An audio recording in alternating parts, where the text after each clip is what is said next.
the community.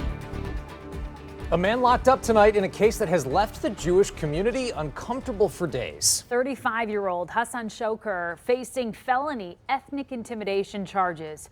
Authorities say he used racial and ethnic slurs toward families outside a temple and preschool in Bloomfield Township last week. 7 Action News reporter Sarah Grimmer sat down with senior rabbi at Temple Beth El about the fear some families are feeling.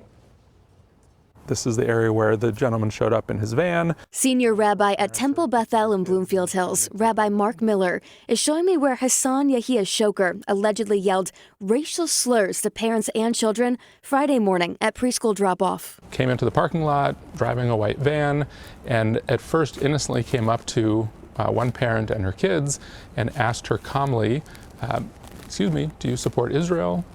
She thought it was someone she knew and sort of said yes and turned around to find this guy in her face from his van and then just started yelling at her and her 2 young kids. Rabbi Miller says Shoker was calling children between the ages of 2 and 5 and their parents the N-word, telling them that he would kill them. Threatening her, if you support Israel, I'm going to get you, you'll pay, that kind of thing. According to Rabbi Miller, Temple Beth El created a security team 9 years ago because of all of the anti-Semitic threats that they receive.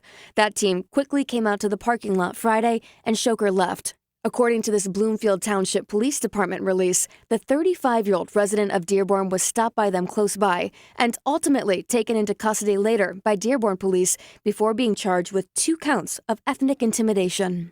Even later on, parents are, driving the kids home and they see a white truck and kids are pointing at it. 3-year-old kids, is that man again? I spoke with a mom of a 3-year-old at Temple Beth El who didn't want her name or face on camera out of fear of retaliation from, as she says, men like Shoker.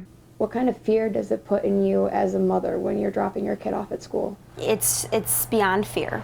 It's no longer safe. Currently, my husband and I are actually resourcing, what are some non-denominational schools that we can send our child to so that we can feel safe.